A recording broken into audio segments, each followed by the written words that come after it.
जय जवान, जय किसान, जय विज्ञान, जय संविधान।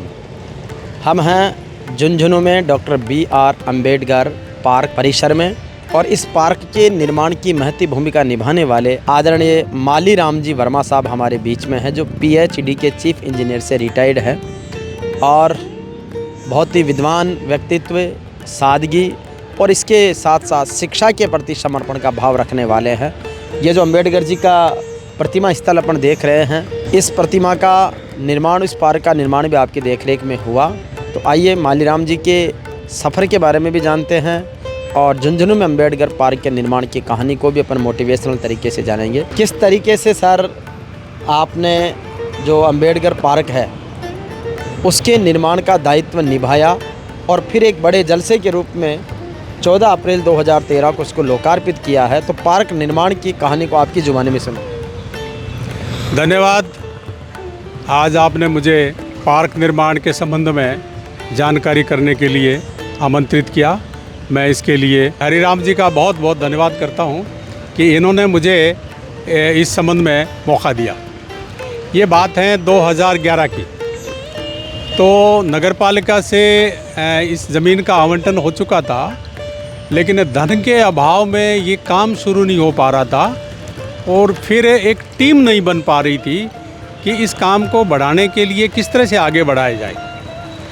तो 2011-12 के अंदर हम लोग कुछ यहाँ 5-10 आदमी इकट्ठे हुए थे और ये हुआ कि भाई एक पार्क का डेवलपमेंट करना है। तो उस वक्त हमारे पास में एक नया पैसा नहीं था, लेकिन यहाँ जब हम लोग इकट्ठे हुए तो सबसे पहले मैंने 50,000 रुपये का डोनेशन की घोषणा की और मेरे साथ साथ में फिर जो हमारे स्मृति संस्थान के अध्यक्ष हैं मांगीलाल मंगल, उन्होंने भी करी। ऐसे करके हम 4-5 आदमियों ने 50,000 रुपये के वो करके और हमने 3-4 लाख रुपए एक ही दिन में इकट्ठे किए और फिर हमने इसको काम को शुरू करने के लिए प्लानिंग शुरू की। बीच में हमारे समाज की मीटिंग हुई थी, तो मीटिंग के अंदर ये तय हुआ कि भाई इसका निर्माण करवाने के लिए किसको आगे किया जाए, कौन इसका अगवा होगा। तो लोगों ने ये कहा कि भाई आप इंजीनियर हो और आप इन बारे में समझते हो, निर्माण क्या होता है, डिज़ाइन वगैरह भी आप जानते हो, तो आप इस मुद्दे को हम आपको हमारे समाज की तरफ से इस निर्माण समिति का चेयरमैन बनाते हैं। तो मुझे बड़ी खुशी हुई और मैंने उस जिम्मेदारी को बहुत लिया। उसके बाद में ये सारे के सारे जो फाउंडेशन, बाउंड्री वाल का निर्माण करना और करना, ये सारा का सारा जो प्लानिंग जो है, ये गेट किस तरह का होगा, ये मेरे देख रेख में हुआ। और फिर उसके बाद में ये हुआ कि साहब इसकी मूर्ति जो है वो उसका कहाँ से करवाया जाए और किस तरह कितनी ऊंची मूर्ति हो। तो हमने इसका प्लेटफार्म जो है वो निर्माण करके और इसकी हाइट हमने करीबन 12-13 फुट जो है वो इसके पास में रखी है और 8-9 फुट के करीबन इसका जो है प्लेटफार्म है। तो इस तरह से करके ये ज़मीन से करीबन 23-24 फीट जो है इसकी हाइट हो जाती है। ये हमने जयपुर से इसका निर्माण करवाया था और यहाँ ला करके इसको एक बहुत बड़े जलसे के रूप में हमने ये किया। अब सवाल ये पैदा होता है कि मूर्तियाँ क्यों लगती हैं किसी की भी। तो मूर्तियाँ लगने के पीछे भावना ये रहती है कि समाज जो है उससे कुछ सीखे कि ये व्यक्ति कौन था, इसने क्या किया। इस व्यक्ति का कृतित्व इतना था कि 32 तो इसको भाषाएँ, 32 तो डिग्रियाँ थी इसके पास में, 7-8 उसको भाषाएँ आती थी अम्बेडकर को, और ये सबसे बड़ा विद्वान व्यक्ति था। आज की तारीख में वर्ल्ड मानता है इनको, और इनको जो है यूएनओ और कोलंबिया जो है उन्होंने सिंबल ऑफ नॉलेज का टाइटल इन्होंने दिया है और उनकी मूर्ति भी वहाँ लगा रखी है।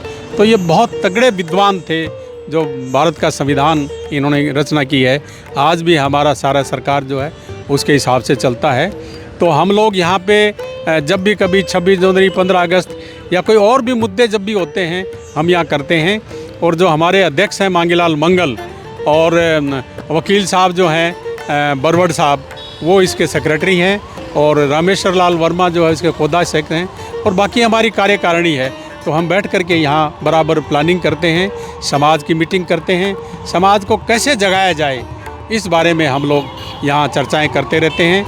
ये बगल में एक कमरा जो है ये विजेंद्र जी ओड़ानी जी का जो फंड है उसमें से बना करके दिया है।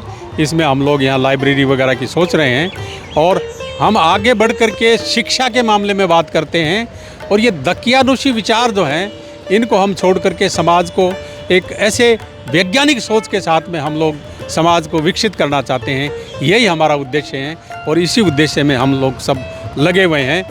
आपने मौका दिया, थैंक यू वेरी मच। और निश्चित रूप से डॉक्टर अंबेडकर के विचारों को जन जन तक पहुंचाने और उनको समाज में क्रियान्वित करके देश के निर्माण में वो शिक्षा के माध्यम से आगे आए, इस बात का प्रसार भी यहाँ के इस स्थल से हो रहा है। तो उसके लिए आदरणीय मालीराम जी और इनकी पूरी टीम को, अध्यक्ष जी को, सबको बधाई।